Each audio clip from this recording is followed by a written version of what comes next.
Doug Basham joining us right now on the line. Doug, what's going on? That will be great radio, Brian. Hey, guys, always good to be with you. Hey, what's up, Doug? Appreciate it. All right, Doug, so I want you and JD to have a conversation about this. Really? Because Okay, JD seems to think that it was a really symbolic moment for the President of the United States to do what he did with the Bible in front of the church a few blocks away from the White House. Now, obviously, I disagree. I have a feeling you're going to disagree as well. So here's what I want. I want you to state your case. Everyone's basically heard my opinion. Hold on. Let me set it up. No, but I have some caveats I want to add into it. Okay, you're going to have plenty of time to do No, that. just you have a whole segment if you want. No, it's just setting a something up. caveat into Doug's case. Doug, you cannot directly insult the president. It has to be only facts. Okay, I can do that. The president's a scumbag. So anyway, I can do that. No, usually when Doug expresses opinion, it's very knowledgeable, but he calls them 7 names in the process. So let me just do one more name. No names. JD, I have no to names add in this one. that insulting Donald Trump and stating facts are not mutually exclusive. I will add. That's actually true. I will add that he is an orange turd, but I'll just do that for Doug. But no, in all seriousness, guys, JD seems to think it was a symbolic moment that the president, walked a few blocks, got a little exercise, and then used the Bible as a photo op. Doug, what are your thoughts on this? And for those Republicans that are defending the president's actions the other day? Well, my opinion is, it was obvious. It was not. The only way you can look at it in the context of being a symbolic show of strength is that Donald Trump thought it would make him look strong. It was nothing more than him reviving his own massive yet fragile ego that had been bruised by reports he was hiding in his bunker. So he said, I'll show them how brave I am. I'll tear gas, pepper spray, rubber bullet the protesters out of the way so there's no one around, surround myself with Secret Service and military police, have them line the streets, have a helicopter fly overhead and low, all to menace and intimidate those exercising their First Amendment rights, and walk over to the church, which I'll then use for a shameless photo op, and I'll show them I'm not President Bunker Bitch, I'm President Streetwalker. President Bunker Bitch, I like that, actually. JD, your response to that? Do you think that it was his idea to go into the bunker, or were they just trying to protect the most important person in the United States? What's that, JD?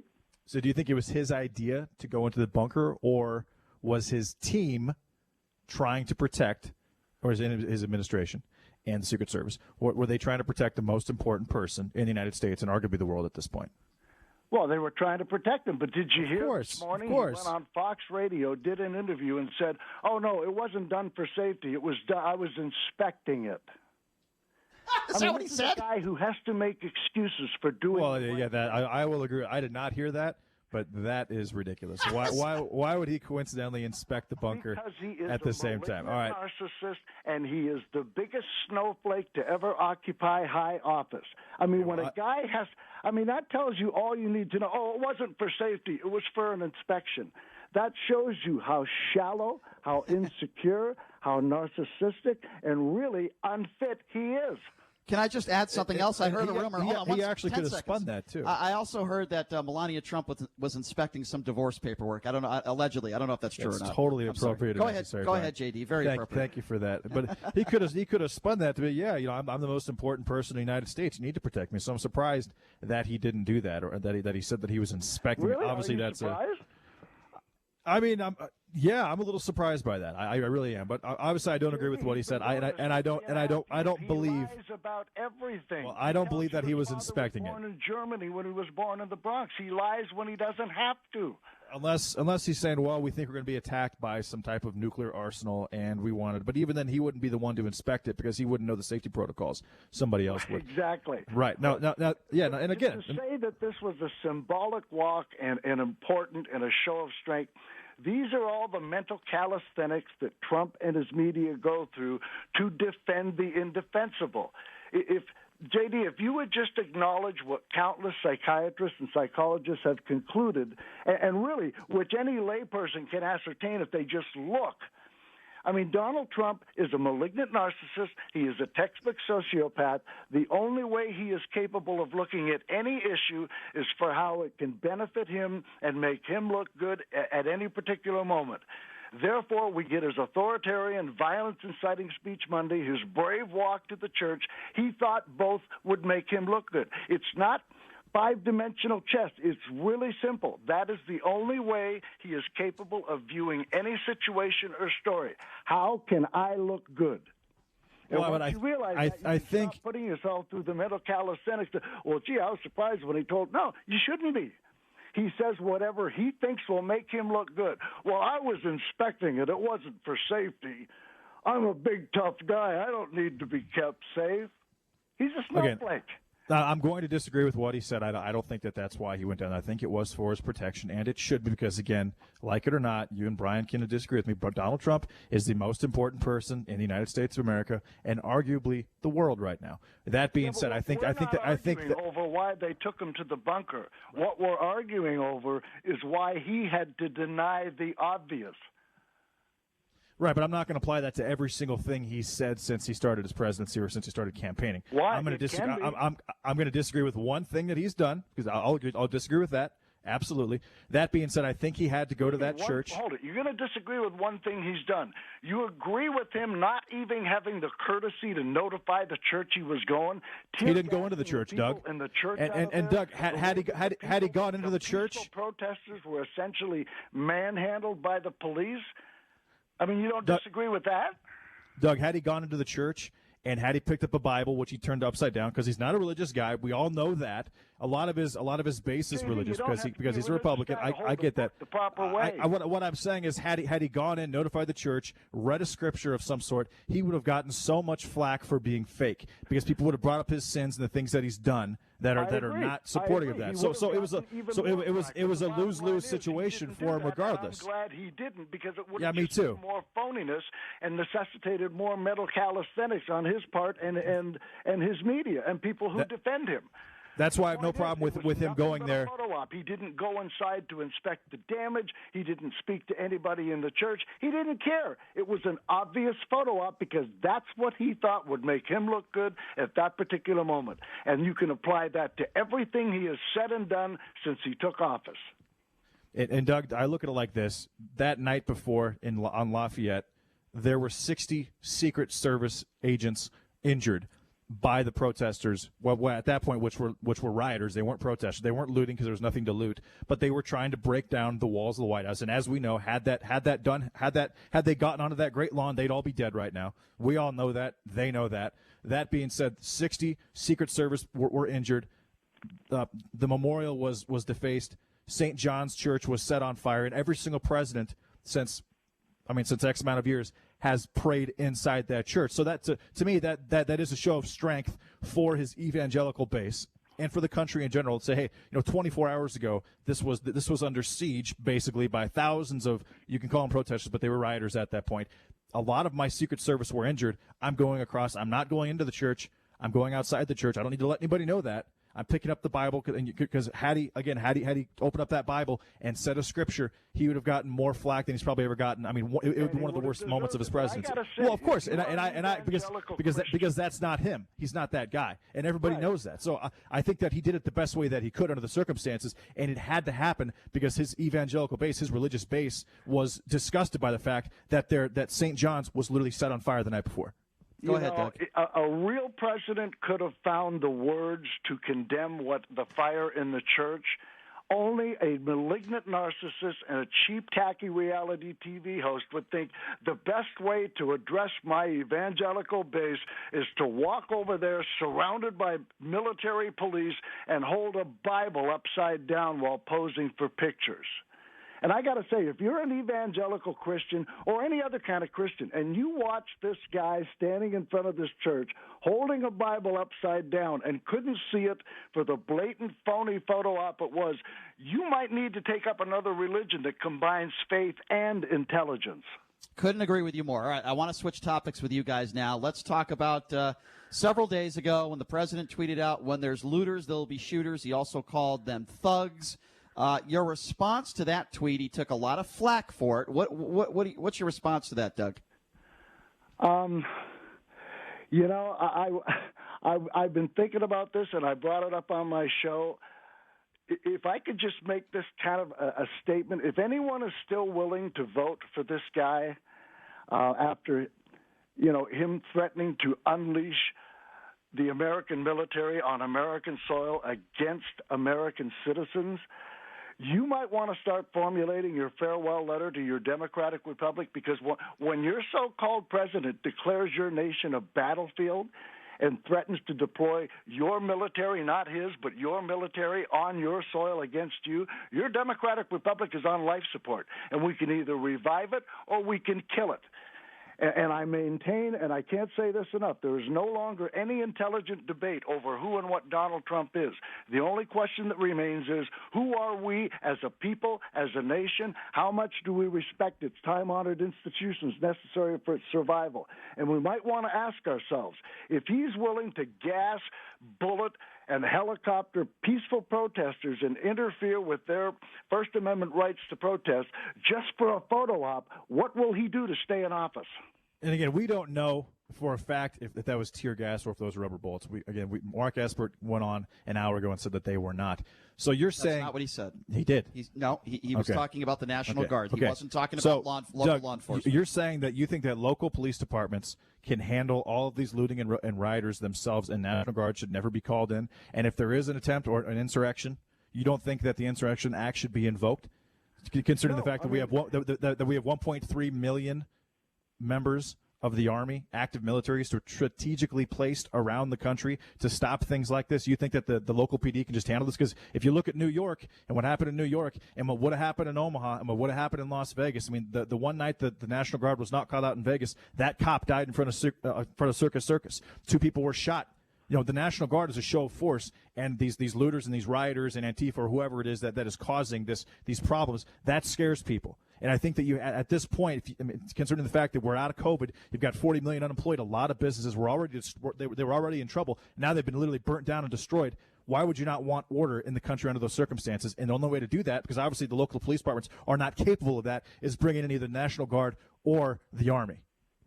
Well, that's up to the governors to decide whether or not they need their National Guard.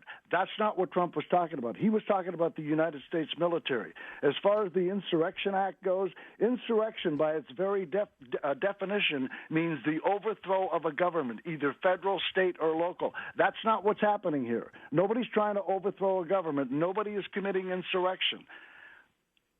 Then why on Twitter do you want a revolution? Why has that been trending multiple? I mean, it's pretty clear based on what's happening right now. The fact that these riots have lasted, 7 days. George Floyd was murdered roughly a week, 9 days ago.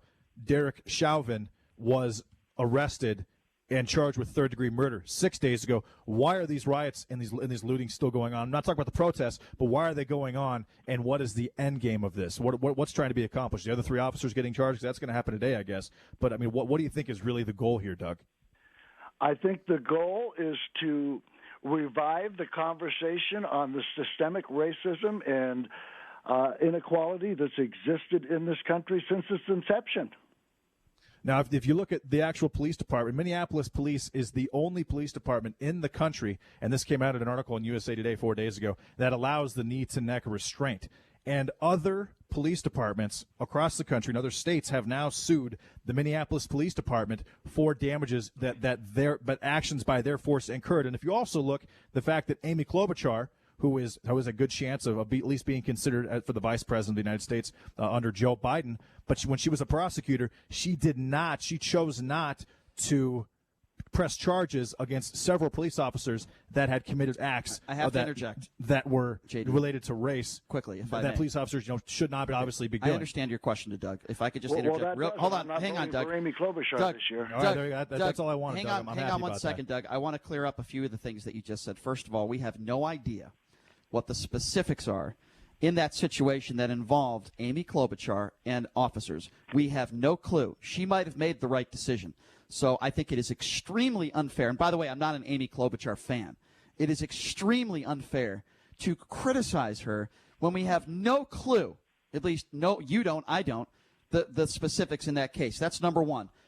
Number two, the first thing that you mentioned in your statement, remind me, because I'm losing my train of thought here, JD. The first, before Amy Klobuchar, what was the first thing you mentioned? Oh, I mentioned George Floyd, how he died. Oh, the knee. I got you. So, the knee to neck restraint. I got you. Thank you. So this is very important. The verbiage in Minneapolis is not exactly cut and dry the way JD's explaining it, and it's important to share this. In the verbiage with the knee to the neck, you can use that type of procedure in Minneapolis to restrain someone. That is the verbiage they use. As you know, when you're lying on your stomach and you're handcuffed with your arms and your hands behind your back, you are restrained. So, no, there's nothing in the Minneapolis Police Department that says it's okay to put your knee on somebody's neck after somebody is already restrained. That is a very important distinction. Doug, I'll let you respond to JD's comments, but those two things I had to interject. Well, but that's why they're being sued by other police departments. I don't have a problem with that. And other cities across the country, because I don't have a problem the with way that. they're looking at this is a Minneapolis Police Department thing. This should be isolated in Minneapolis, and now it's a nationwide thing. And there's been a lot of small businesses that have been destroyed that were already in trouble because of COVID. Okay, I understand what you're saying, but I want to make another. And once these insurance companies have to pay out these claims, they're going to stop doing it at some point. And you're going to have a lot of people that again are out of their work. Okay, I understand what you're saying, but I want to add something. This is another very important distinction that you're not making, and I think it's important we say this. This is not systemic racism. Does not just happen in Minneapolis. Now, this knee incident, well, hold on, let me finish. This knee incident, yes, it took place in Minneapolis, but it is important for us that when you speak to African Americans, the protesters, not the ones that are causing riots and havoc, when you speak to many of these minorities and African Americans, we had Caleb Herring on yesterday, who's a cop here in Las Vegas, they will tell you this is not an issue. Hold on, this is not an issue just here in Minneapolis. This is hold on. You're going to interrupt me again. How many times do I have to say hold on? Can you let me finish my statement, I have not please? interrupted you, Brian, okay, at all. Okay. I'm looking at you because I'm ready to talk. I know. And you're assuming you're getting paranoid that I'm going to interrupt you. Well, I am because you do it all the time. So sorry if you weren't. But the bottom line is this is systemic racism throughout the country. This is not an isolated incident. This is not an incident that just happened in Minneapolis. When you see these protesters, yes, they're using George Floyd as a symbol, but this has happened throughout the country. We just covered another story in Georgia, the Ahmaud Arbery story. This is happening over and over again, the mistreatment of minorities. It is very important to distinguish that. And the idea, and I'm sorry, I know I'm going on a diatribe here, but the idea that just because this officer was arrested and charged, or just because maybe all four of the officers hopefully eventually will be charged, that people should just end the protest is absurd. This isn't just about this incident. Doug, do you understand what I'm saying? Oh, absolutely. This protest isn't about one knee on one man's neck. I mean, this goes back to our 240-year history. George Floyd, in this case, was just the latest catalyst. Exactly. JD, do you understand that? No, I understand what you're saying, but what's the end game? What are we trying to accomplish? Oversight? Okay, let me answer that. Oversight across all police departments? That's a fair question. Because what I'm seeing right now, what I think the end game is going to be, and you can criticize me all you want for this, but I think that someone from Black Lives Matter is going to make some type of announcement that we want X amount of dollars in reparations, or these aren't going to stop. I don't think that's going to happen. I think that's completely wrong, and you're wrong in saying that. I will answer your question. I'm not wrong. Okay, Again, well, you asked me a question. That's what I think is going to take place. You asked me a question. Now let me answer it, because I've talked to many African Americans about this. What do they see happen? And they actually agree with me. They want to see laws change. They want to see accountability. Now, how do you go about doing that? We can have ideas. What do you mean laws change? Well, I'm going to explain it to you if you'll let me. First of all, body cameras are not – they don't have to use body cameras. It's voluntary. Now, how many people at their job would voluntarily put a camera on their chest and say, hey, I want to be videotaped 24/7? No, most people would not want to do that. The law needs to change. Body cameras and audio. Like while they're eating lunch? Let me finish. Body cam. I don't care if they're eating lunch or not. Because if they're doing something inappropriate, it's taxpayer funds, okay, that's paying their salary. They're taking the call with their family? I don't care. When they're working, it is taxpayer funds. You asked me. I'm giving you my answer. I talked to. Hold on. You're going to have a lot of privacy concerns. I wasn't finished. You're interrupting. Okay. Minorities.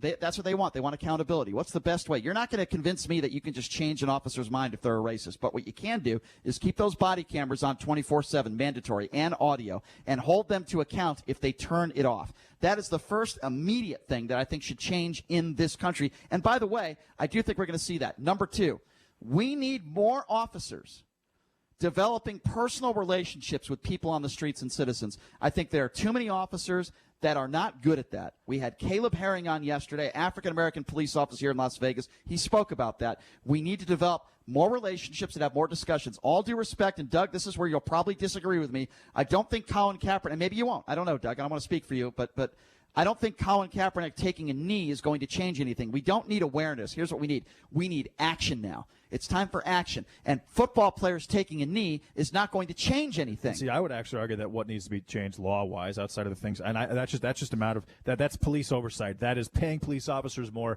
That is doing more due diligence to make sure that they are decent human beings and they're properly trained. And actually, that's a part of it, and I've too. seen a lot of police officers on video that are in horrendous shape.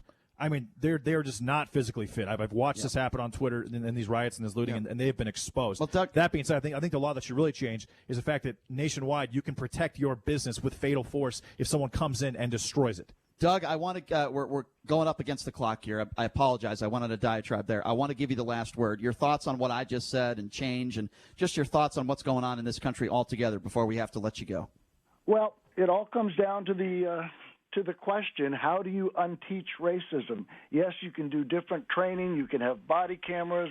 You can have outreach to the community. But at the end of the day, racism, we're not born racist. Racism is a learned behavior. And it's like, how do we unlearn racism? How do we unteach racism? And I don't have a clue what the answer is. Better parenting, for starters, and, ignorant people need to be shamed. If they are racist, we need to call them out for it. I think we're starting to see a little bit more of that on social media, like the lady in the dog park in New York who was a complete buffoon. I don't feel bad for her losing her dog or her job. I think we need to call out more of those people. But, Doug, I appreciate you, man. I always appreciate when you come on our show. Quickly, we only got about a minute left here to go, but can you give us a rundown? I would imagine you're going to be covering these issues on Saturday. Yeah, I may just rerun this half hour. Well, Doug, it's always... I would actually appreciate that, Doug. Doug, it's always a good half hour, my friend. You missed it on Saturday. I happened to bring you up on the show, and I said, JD's my brother. I love him dearly. We just disagree on certain things.